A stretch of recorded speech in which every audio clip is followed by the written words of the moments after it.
Hello, I'm Tim Soar.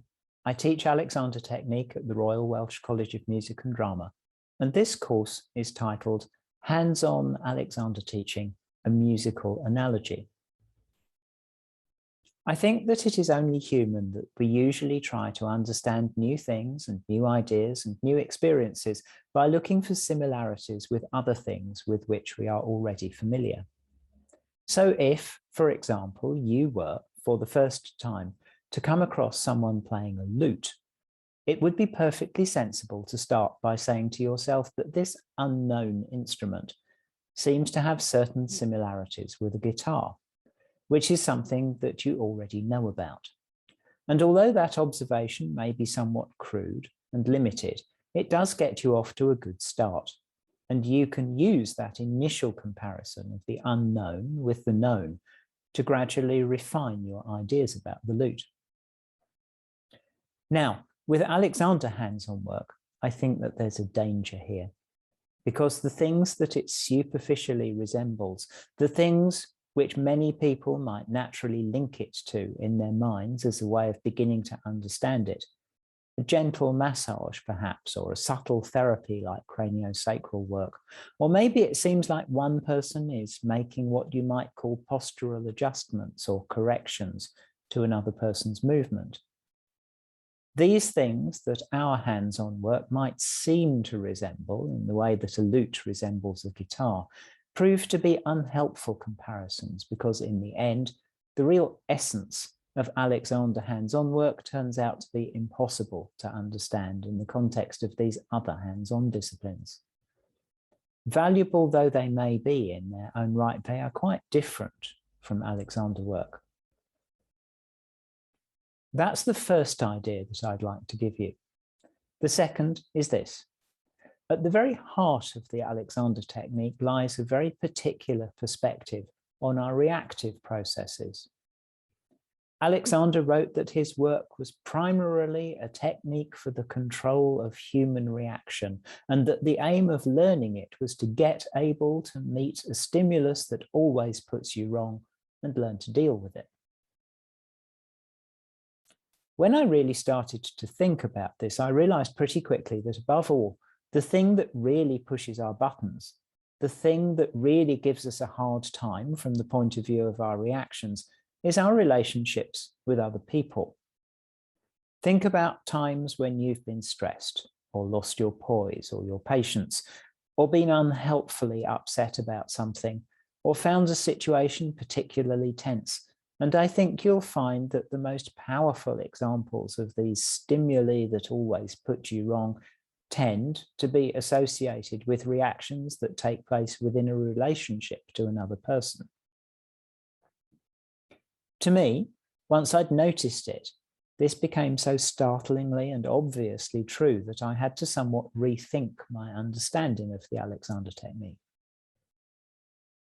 Now, I think that the Alexander technique is not at its heart an introspective process of how I map and move my own body, but that it is first and foremost about the much more outward-looking process of how I can learn to respond to other people in the most creative and skillful way. In other words, I began to see the Alexander technique as essentially a social process. And then I began to wonder if that insight could give me any clues, to go back to our first point, if there was something that really was more closely analogous to the Alexander hands-on process, and which could help us to begin to understand it in a much more useful way than comparison with massage or other manipulative hands-on approaches. Good Alexander hands-on work, I would like to suggest, is much less like giving someone a massage or adjusting their posture, which seem to me to be processes of one person acting upon another person, however benignly that may be done. Good Alexander hands-on work seems to me to be more like accompanying someone. Of course, you can accompany someone in any social or practical context, but more specifically, to take the role of an accompanist is a musical idea, and it's an idea that takes us closer to an understanding of the Alexander experience. Anyone who has been through the process of improving their musical aptitude, and by that, of course, I mean absolutely any musician, will have had the experience that you play better if you play with musicians who are more skillful than yourself. Sometimes the experience is an almost magical, transformative one. You will hear students saying, I don't know how I did it, but the way playing with that professional group helped me and encouraged me, and the way they all seemed to be just willing me to play better and better somehow gave me the ability to raise my game more than I knew I could. At the same time, it is a humbling experience. The same student will go on to say of a great accompanist, her musicality is so great that she seemed to be able to carry my playing along in addition to all the other things she was doing. She's a really amazing musician.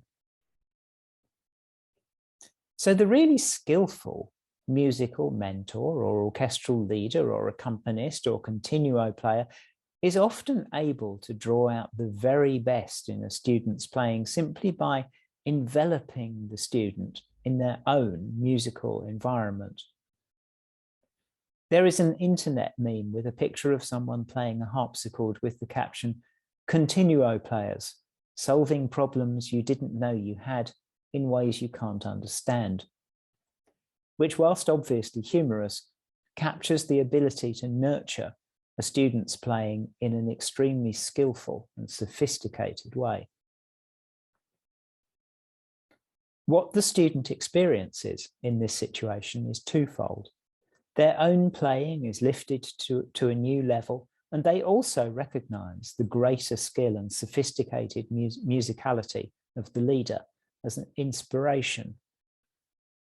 They see that their own playing is improved, but also that there is no end point to the learning, no final correct version, only possible layers and layers and layers of musical experience, which may be acquired over a lifetime of playing and teaching and leading.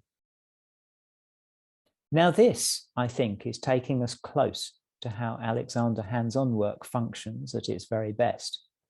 The teacher's own neuromuscular system is working at such a level of experience and skill and sophistication that the student is enveloped and supported in a kind of musicality of movement, which, far from taking agency and responsibility away from the student, rather empowers them to raise their game and to experience the best version of their own skills and current possibilities. At the same time, the student will stop asking the self-limiting question, have I got it right yet? And will realise in the most direct way, through direct ensemble contact with someone who is a long way ahead of themselves, that there is no getting it right, but only a slow lifetime's accumulation of greater and greater refinement. Thank you for watching.